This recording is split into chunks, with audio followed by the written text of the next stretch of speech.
Hello and welcome to Quilt Addicts Anonymous. I'm Stephanie Soebbing. So today is a Stashin with Stephanie day. For any of you who are new here, we do this once a month where I release a brand new fat quarter friendly pattern, and it uses a line that we have sent out to folks that are in our Stashin with Stephanie club. Every month they get 12 fat quarters for the price of 10, plus a discount code where they can save $10 off a $20 purchase or 25% off their entire purchase if that ends up being a better deal for them. And then they get the free pattern to go with it and access to every single pattern that we have released to date. It is over a $200 value at that point, or at now, because we've released so many of these patterns. And you get that all digitally within a little bit of signing up, and then you'll get your first bundle about a month after. This month we are working with Mountain Meadow by Pippa Shaw for Figo, and we'll take a little bit closer look at the fabrics in just a little bit. But one of the things I want to show you guys today, normally I have sewn the majority of the quilt together at this point, and today I have not, because I need to kind of show you how to organize it. The fabric or the block sewing is not hard for this. We're just going to be making half square triangles, and I'm going to show you how to really get your points all where they should be in today's video. But I wanted to make sure I showed you how I organized it all, because that is really key. So this is a no neutral quilt, which means there is no background fabric for this quilt. So this is a good one when you have a real fun rainbow line like we do here.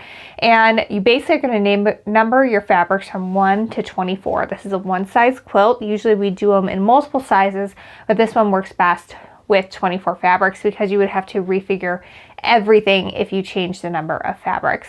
And essentially what I'm going to be doing is I'm going to be taking half of my squares from 1 and sewing them together with half of my squares from 2, and the other half of my squares from 1 are going to get sewed with half from 24. And that's how it all is going to work together really well. So basically you're going to have half of 1 and 2, half of 2 and 3, half of 3 and 4, and so on. And you're just going to keep sewing halves all the way down, and then this color is just going to kind of radiate out in a triangle format. So once you get all your half square triangles made, you are ready to assemble the quilt, and you just have to pay really close attention to the layout diagram, which is available in the printed pattern in full color.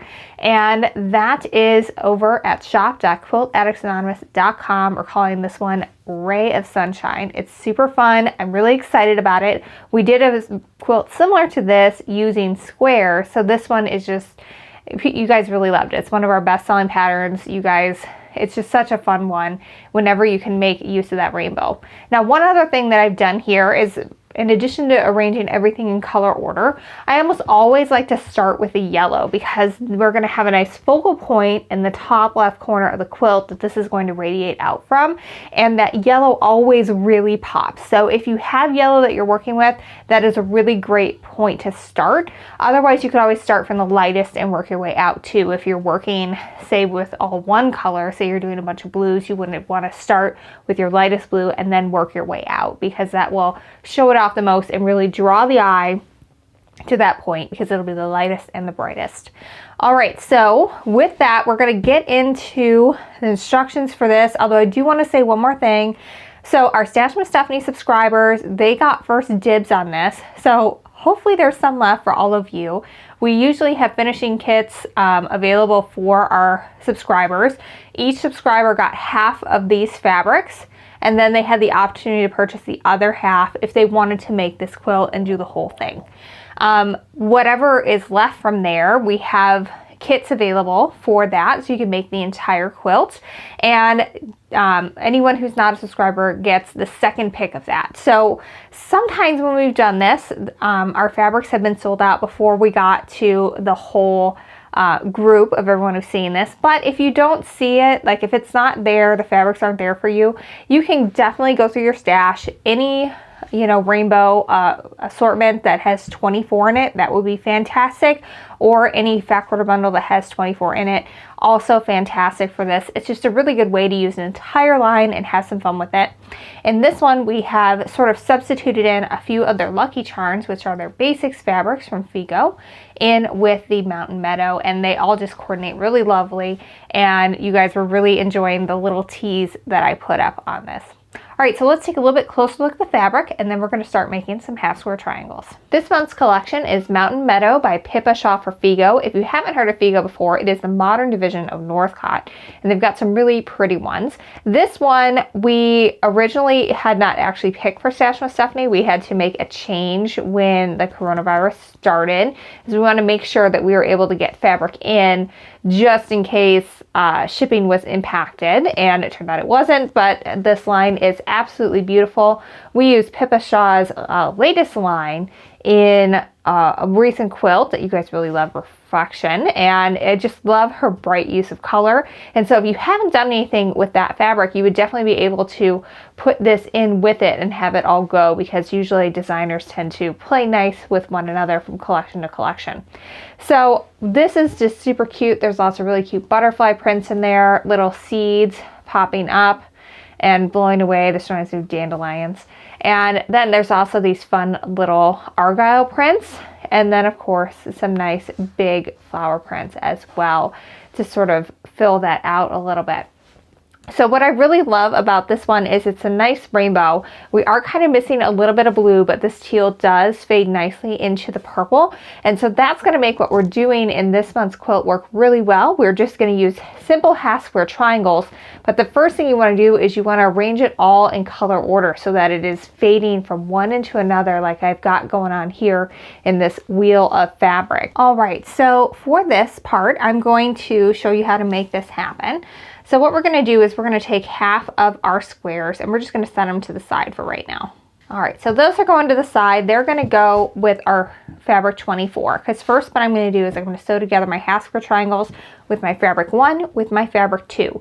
And by the way, if you have trouble keeping these straight, you can always use address labels that you can get at any office supply store, and you can label them. And this is a kind of quilt where we're going to have scrappy binding. So there's going to be a binding strip that's left over, so nothing goes to waste. In this fat quarter set, you'll be able to use the entire thing and have very little scraps left over. And so you can always put that on there so you can keep track of what's supposed to be where, or you can just arrange it the way I have, where we have 1 through 24. So you're just kind of working your way down. All right, so what I'm going to do next is grab half of my 2s. All right, so I've got half my 2s back in the pile, and then I have half right here. Now to make this easy, what you're going to do is you're going to draw a line on the wrong side from corner to corner of all of your even numbers. I did this ahead of time while I was just sitting on the couch watching some Netflix. It's a great thing to do. I just kind of sorted everything and drew all these lines on my even colors only, and then got them looking all pretty like this. So what we're going to do is we're going to pair these guys right sides together, lining up our corners just like this. And then you can pin, you do not have to, but if you have not done this method before, I recommend that you do pin. And what you're going to do is you're going to take your pin and you're just going to go right across the top corner like that and the bottom corner like this. Now I've seen people pin over here vertically. That really doesn't do you much good, because in order for this method to work, you've got to make sure that your points are aligned at the top and bottom of the corner here. So that leaves a lot of shifty wiggle room if you're pinning on the sides here, because you could be sewing, and then you get to the bottom and you're like, oh, corners are off, and then you're not going to get a good half square triangle. So if you're going to pin across where you're going to be sewing, because we're essentially going to sew down one side of this line and then back up the other. So I'm going to show you this on the sewing machine too, but one thing that I find is super helpful is to kind of show you here. So typically when we sew, we put the edge of our presser foot even with the edge of our fabric like this. But when we do the half square triangle method like this, when we're making them from squares, what you're going to do is you're going to pretend that this line that you drew is the edge of your fabric. So you're going to line up the edge of your presser foot up with that line, and you're going to sew all the way down one side, and then when you get to the end, you're going to flip it around and you're going to go all the way down the other side. And you can chain piece these two. I'm going to show you how, and that just makes it go super, super fast when you're working with this. So I already have my sewing machine set up to sew a 1/4 inch stitch, but I'm going to sew a scant 1/4 inch stitch. If your machine can do this, it is totally worth doing whenever you're sewing triangles from squares first. So what you're going to do is you're going to press a button and it will move your needle one needle width to the right. It's just a tad bit skinnier seam, and it makes sure that you've got plenty of fabric left at the end, so that way you can trim your triangle to size really easily and you won't have it too small. All right, so I am just lining up the edge of that presser foot with that line that I drew. I'm going to go ahead and remove my pin. Don't want to sew over those. And then I'm just going to sew all the way down.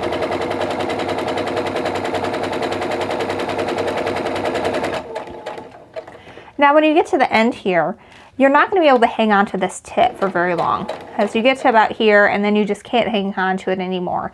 And one of the biggest challenges people have when they sew half square triangles, they end up getting like a smiley face or a frowny face because they can't keep a consistent 1/4 inch seam all the way down. So one way to get around that is just to hold your finger just to the side, and then you can guide that straight down. That way you can keep the edge of your presser foot even with that line that we drew all the way down. Now once you get the hang of this a little bit more, you don't have to pin every single time. What I just do is I'll just lay them right sides together, and then I'll line up my corners. My first corner there. And then to chain piece, we're just going to lift out that presser foot and slide the next corner in. There'll be a slight gap in between that you can use to trim your threads. And then once I get that going, what I do is I kind of grab my corners and I kind of pinch them together like that. And once it's gotten to the point where my piece is now fully on the throat of my sewing plate, then I just put my fingertip on top of that point to hold it together. And then again, when I get to the point where I can't hang on to that anymore because it's going to feed underneath that presser foot, I just move my finger to the side so that I can guide it through just fine like that. All right, I'm going to go ahead and finish sewing my 1s to my 2s. And again, we're only doing half of each one of those. And the full instructions for this of what size to cut everything and how many you need of each, again, that is all available in the pattern to go along with this. You can get it at shop.quiltaddictsanonymous.com. We also have a link directly to it in the video description down below.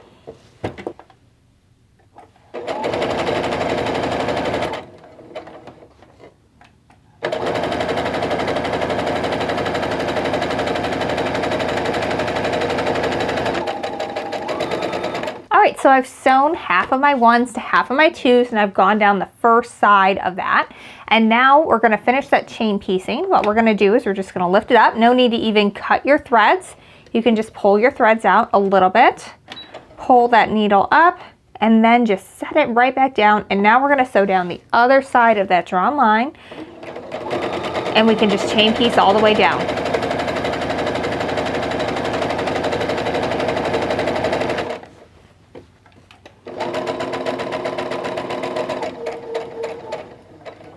So when you get to the end of the first piece, sometimes you've got to lift up your presser foot and move things around a little bit to make sure that the edge of that presser foot is again in line with that line. But you can just go and chain piece all the way down the second side. Alright, so now we've got this fun chain of fabric. All you need to do is just go in. You got little threads in between. You can snip those guys apart and just layer these guys up. The next thing you would do is you would sew half of your 2s to half of your 3s, and then you would keep working down until you get to the very end, and then you're going to have half of your 24s left over, and that's going to sew to half of your 1s that we set to the side at the very beginning. So again, your pattern instructions are going to detail that, but that's essentially how it's going to work.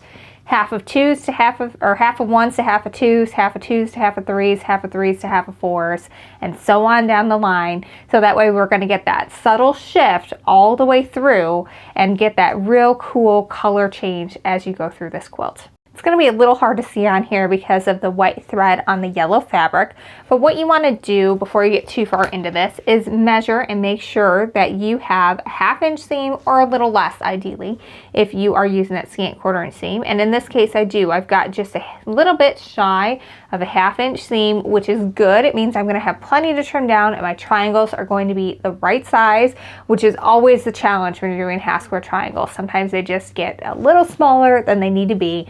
But if you follow along with today's lesson, you are going to always have them be the right size forever and always.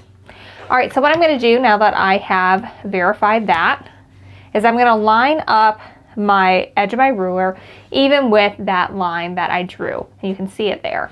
Now, it's not super important that you cut exactly on that line, but it is important that you don't get a super skinny seam because you already have the accuracy of your scant quarter-inch seam from sewing it before we cut it apart. But if you cut it too tiny, where you have less than 1/8 of an inch on one side, then that seam can pop open when it's being quilted on the long arm or just with use and washing, and we don't want that. So make sure that you are leaving about 1/4 of an inch in between, but don't fuss too much if it's not perfectly on that line that you drew. So now you can see when we open this up, we have 2 half square triangles for the price of 1. It's really fun.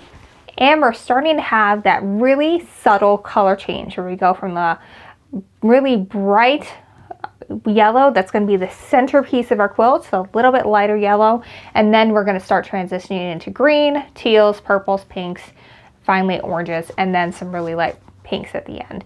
I chose to do the really light pinks at the end rather than with this pink because I really want it to kind of end on that light note as well, and I do like the color flow of it, but you certainly could make an argument for having the pinks kind of fit in right here and then kind of transition into more of those oranges. But I kind of like this flow, so I'm going with it. I'm breaking the color wheel just a little bit, but for a good reason. I really like to press my seams open, especially when I'm doing half square triangles. It makes for really crisp points without any of that bulk that can be really hard to get good joins on. And then also it allows you to get right up into that point when you are quilting. And so what you're going to do is you're going to open up your seam and you're going to keep about 3 fingers on the seam just ahead of that iron. And that kind of finger presses it open, gets it ready for the iron. And so you can see I've got a nice straight line. There are no wiggles. If you see wiggles, it means there's a pleat on the other side and your triangle's not going to turn out the right size. So when you're all done with that side, you're going to flip it over. You're going to hit it one more time from the other side. And this is just so flat. It is just phenomenal. And when we go to sew this together, we will also press it flat when we do our rows. So it really makes for a great quilt, no lumps or bumps anywhere, and it's very easy to quilt. Now, inevitably somebody sees this and decides they need to be the quilt police and say, you can't quilt stitch in the ditch when you press your seams open, and that's not true. I stitch in the ditch all the time with my seams open like this, and I know a lot of other professional quilters who do the same, who have won awards for their quilting. I think probably back when sewing machines weren't as sophisticated as they are now, then that's maybe was the case, but it's not true now. I do reduce my stitch length to 2.0, which is just a standard stitch length when I choose piecing on my sewing machine. But I'm able to do this. I'm able to stitch right in the ditch and I don't have any problems with thread breakage, but I am able to get really much more fantastic results from quilting because I'm able to get right into those corners. All right, so now it's time to trim this down because you never want to leave a triangle untrimmed. It's not going to end up being the right size and you're going to have a hard time fitting everything together. So do not skip this step. It is so key in having really accurate, really beautiful half square triangles. So what you're going to do is you're going to line your 45-degree line up with your seam allowance there, and that is super critical.